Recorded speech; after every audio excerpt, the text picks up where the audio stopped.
Hello, welcome back to the North. My name's Sean. I normally focus on showing the tanks, but today you get to see my ugly mug for a little bit with some absolutely beautiful discus off to the side here, if I can keep the camera positioned properly. Um, but as you can see, the tank's doing pretty good. When I went to bed last night, I had lots of foamy bubble activity again after about 24 hours. But I decided to run with a new style of UV, and I was going to make these a short last night to show you the unboxing, but then of course it took longer than a minute, and so I've got some upright video. I'll attach that to the end of this video so you can see what it looks like and where I put it.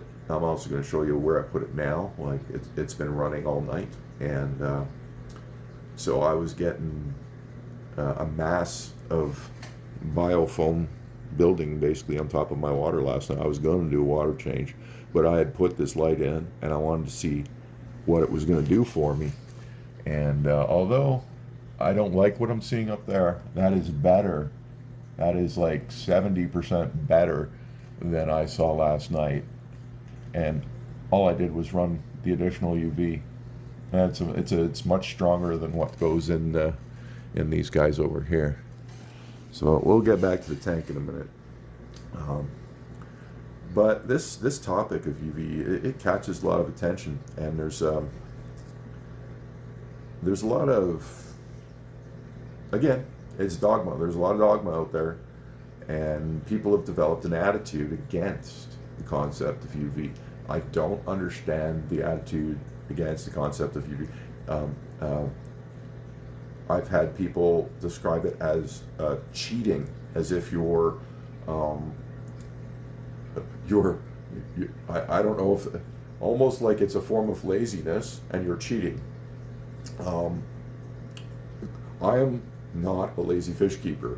I am a meticulous fish keeper, and clean water is what these particular fish need.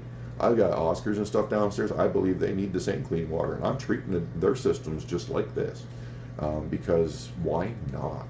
I mean, if you can do better, why not, right? Like, there's nothing negative about overfiltering a tank. I briefly had that conversation with another fish keeper yesterday, just in type chat. And that's what he said. He said, you just can't go wrong over filtering a tank. You can't do any harm over filtering a tank, okay? So if you have something like a UV that offers a layer of protection, and it truly does, and they're cheap now, okay? Like five plus years ago, right? This is where I think the dogma developed and the hatred developed, and people, like, there was people with UV and people without UV, and basically just the reefers wanted to use it because clearly they knew better. They're not stupid, and they're dealing with sensitive fish with the saltwater environment and the corals and all that stuff. Yeah, they all use UV, all of them. And if they don't, their shit dies, and they know it. And it used to cost $500 to $1,000 to set up a UV system back then, and it was expensive to maintain. Now, you could literally run UV for as low as $20. Literally, $20. I spend more than that on filter pads. So why wouldn't?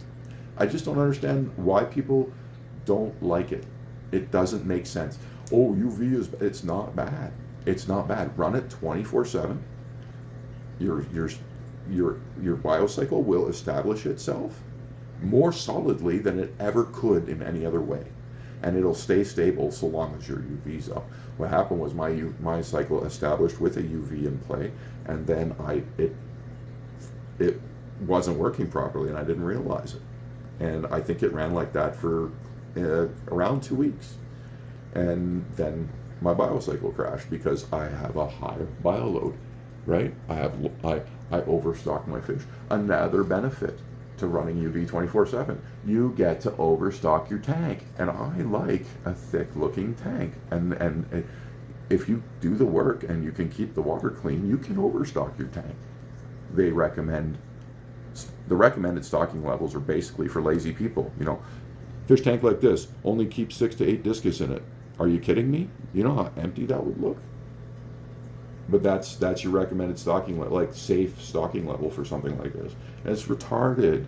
It's retarded. But of course, the same people say, oh, you don't have to run UV. Well, you don't have to.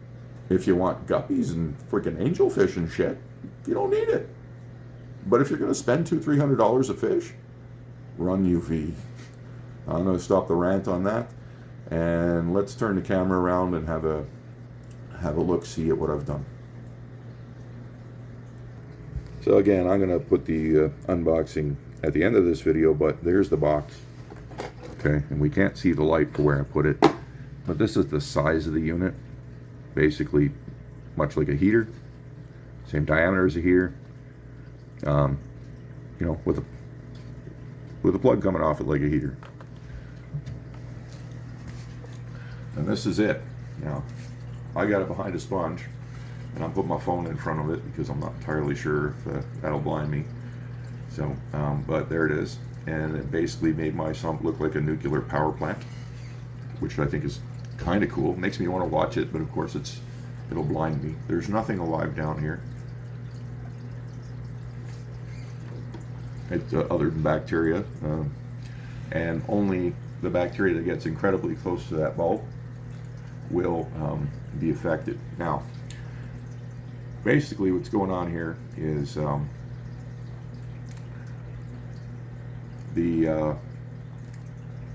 have the sump is right beside the light bulb, and I've got the sump placed inside a 2-liter water jug that I've perforated like mad with holes, and then like all around the sides, all around the bottom completely.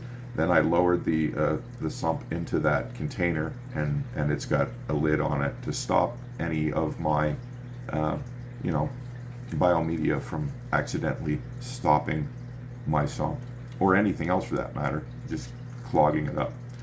Then I've got that wrapped with a piece of green foam, a thick green foam, and in between the green foam and the bottle, right beside the pump, I've placed this. So this, essentially it's working just like this one is, right? The water's passing past the bulb and going up into the tank, and it's getting irradiated with a very strong light. Like, that's a thick light. This is meant for ponds, and it's a sterilizer. So, and it only costs 20 bucks. I'm gonna close that now because I don't want to look at it anymore. But yeah, and so it's been running now since last night, and I've definitely noticed the water get thinner, so to speak. When you see this stuff up top, and I'm about to do a water change because this is still unacceptable. It's safe, but it's unacceptable. So I'm going to shut things down. I'm going to do a water change after this video, and we're going to get that all cleaned up. And I expect tonight I'm not going to see this now, because I'm 2 days past blowing out my cycle. So the beneficial bacteria takes 3 days to reproduce, basically double its numbers. And there would have still been some left behind, but they had declined. So by tonight, the beneficial bacteria will start to regain more and more momentum. And I would say about 2 days from now, my biocycle should be reestablished. And my water column will be free of free-floating bacteria, and as clear, probably clearer than I've ever seen it with this new bulb. So we'll leave it at that.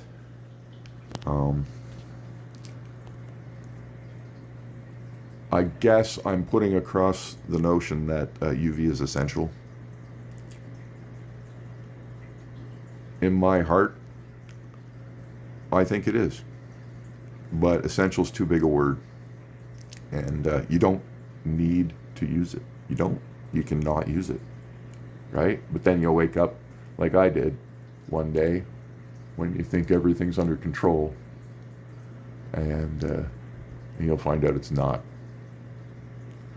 So now I've got redundancy. I can clearly see if this overpowered bulb dies. It's not clearly easy to see when these bulbs die in these things. So, and that's why this happened to me, is because that little indicator light was glowing.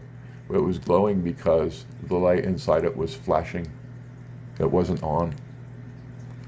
And I didn't realize that. So, with this solution down here, there's no way. When that bulb is not working, I will know. And that bulb's probably enough to do the job all by itself. So now I have redundancy. And that won't happen to me again. And when that thing does die, and the complaints of the few complaints of it, and they sell lots of them, thousands of them. There's a few complaints that say, oh, it died in 4 months. Well, that's fine, because a UV bulb probably needs to be changed around then anyway. So $20 every 4 months at worst. It may last 6 months because it's a pretty big unit. It's very thick and it's very bright. So it's a lot more intense than these things. Like, it will blind you in short order. It will kill your fish. If I put that up here, all these fish would be dead in an hour. It will kill them. So it's OP. And that's the way I like it. You cannot overfilter a tank. There is no harm. Unless you're pushing your fish around with flow, and I'm not. There is no harm in overfiltering your tank. Anyone who suggests that it's just wrong to do that, I don't understand. I don't understand you. I don't understand you. Please elaborate. Tell me why overfiltering is bad. Tell me how I can go wrong. Please. Aside from equipment failure, but that happens to anything, and it doesn't matter what you're doing, your equipment fails, you're done. So, but yeah, I just wanted to share all that.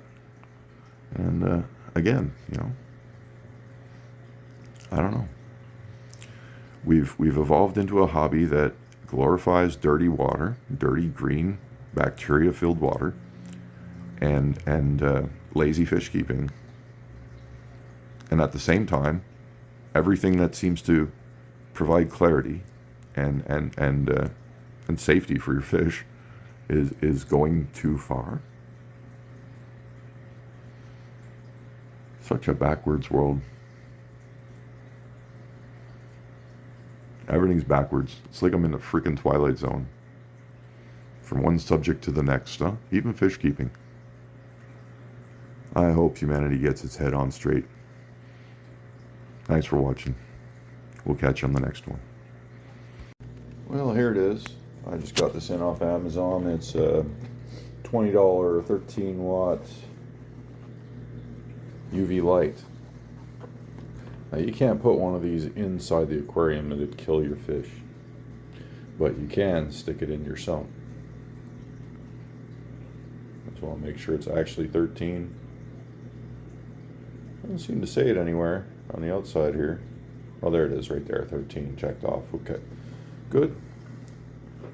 So yeah, let's get this puppy opened up.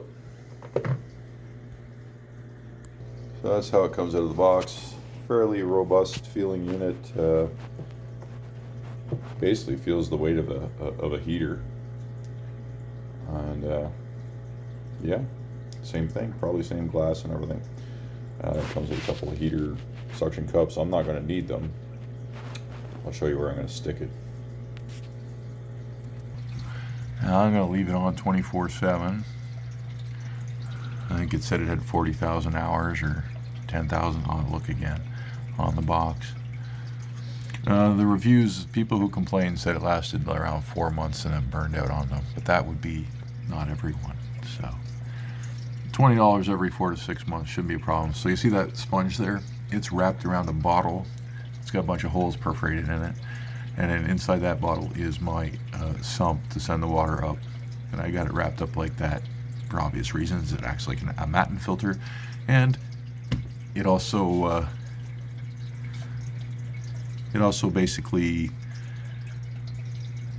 yeah, it's a Matten filter.